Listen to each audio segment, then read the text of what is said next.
जिया बेटा, ये कैसी बातें कर रही हो तुम? अरे बहरा हो गया क्या? सुनाई नहीं दिया? सैल्यूट कर मुझे। तू हमारा नौकर है, हम तेरे मालिक हैं। सैल्यूट कर मुझे। जिया बेटा, क्या हो गया है तुम्हें? मेम साहब, आप तो सब सुन रही हैं, आप समझा क्यों नहीं रही साहब? जिया, ये किस तरह से बात कर रही है तू अंकल से? इतना मिसबिहेव कौन करता है? मैंने हमेशा तुझे समझाया ना कि अपनों से बड़ों की हमेशा इज्जत करनी चाहिए। क्यों की तूने उनके साथ बदतमीजी? मम्मी आप ही तो बोलते हो इन जैसे छोटे और गरीब लोगों के साथ ऐसी बात करनी है।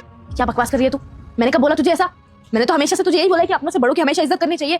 उनको कभी बुरा नहीं फील कराना चाहिए। ये सब क्या बोल रही है तू? मैंने कब सिखाया तुझे? तो आप क्यों नहीं करते हैं इनकी इज्जत? आपसे भी तो ये उम्र में बड़े हैं। कब? मम्मी कल सुबह ही तो आपने इनके साथ मिसबिहेव करा। आ गया तू? जी मैम साहब, आ गया। लेट काम पर आता है, ऊपर से मुझे बताता भी नहीं है। और सैल्यूट कौन करेगा?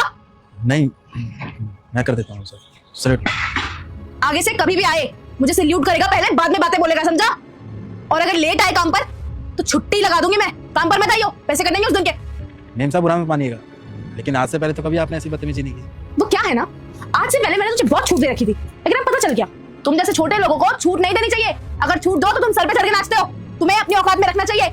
इसलिए आज से मैं तुझसे ऐसे ही बात करूंगी। अब बैठ नीचे। जी समझ गया मेम साहब, आप गुस्सा मत कीजिए। सैल्यूट क्या करूँगा मैं, सॉरी। अच्छा तो इन लोगों के साथ ऐसे बात करते हैं, आगे से मैं भी ऐसे ही इनके साथ बात करूंगी। मम्मी अब बताओ, आप करो तो सही, मैं करूँ तो गलत। ऐसा क्यों भाई? कुछ भी हो जिया, और अभी तो तूने इनके साथ बदतमीजी करी है। कल को जाके तूने स्कूल में किसी के साथ मिसबिहेव कर दिया, किसी टीचर को कुछ उल्टा सीधा बोल दिया, तो हमारी क्या रेपुटेशन रह जाएगी? हमारी तो बेइज्जती हो जाएगी ना। इस तरह किसी का भी अपमान नहीं करते। किसी की भी डिसरिस्पेक्ट करना बहुत बुरी बात है। अपनों से बड़ों की हमेशा इज्जत करनी चाहिए, समझे? मम्मी तो आप भी तो इनकी इज्जत कर सकती हो, आप क्यों नहीं करती? पापा तो आप बताओ, मैंने इनके साथ कुछ गलत करा? किया बेटा, बहुत गलत किया। गार्ड अंकल उम्र में हमसे बहुत बड़े, हमें उनकी इज्जत करनी चाहिए। हमें हमेशा बड़ों की इज्जत करनी चाहिए, सिखाया था ना मैंने। तो फिर मम्मी भी क्यों करती है, बताओ ना। मम्मी गलत करती है, लेकिन अगर मम्मी गलत कर रही है तो इसका मतलब ये थोड़ी कि हम भी किसी के साथ गलत करें। नहीं हमेशा चीजें सीखनी चाहिए, बताया था ना मैंने। तो फिर इनके साथ बदतमीजी मत किया करना। इनके साथ क्या, किसी के साथ भी ऐसे बदतमीजी मत करना। और रही बात आपकी मम्मा की, उन्होंने अगर बदतमीजी की है तो वो माफी भी मांगेगी। चुपचाप से माफी मांगो इनसे, समझ में आया? मैं क्यों सॉरी बोलूं उसको, गार्ड को? हाँ तो माफी मांगो, क्योंकि बच्चों का पहला स्कूल उसके माँ बाप है। वो जैसा देखते हैं वैसे ही सीखते हैं। आज इसने क्या देखा कि तुम किस तरीके से बदतमीजी से बात करती हो, फिर ये भी ऐसे सीखेगी।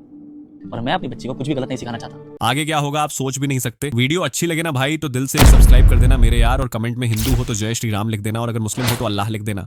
चुपचाप से अपनी गलती के लिए माफी मांगो। मैं नहीं बोल रही उसको सॉरी। अगर तुम माफी नहीं मांगोगी तो तुम्हारे लिए अच्छा नहीं होगा। अरे मेरी बेटी को अच्छी चीजें नहीं सिखा सकती, कम से गलत चीजें तो मत सिखाओ ना, तो लोग क्या प्रभाव पड़ेगा इस पे। और ये बात याद रखना, ये मत सोचना कि कल को ये सिर्फ इनके साथ ही बदतमीजी करके रुक जाएगी, हमारे साथ भी करेगी, हम सबके साथ करेगी। इसे पता चलना चाहिए क्या सही और क्या गलत। गलती की है ना, माफी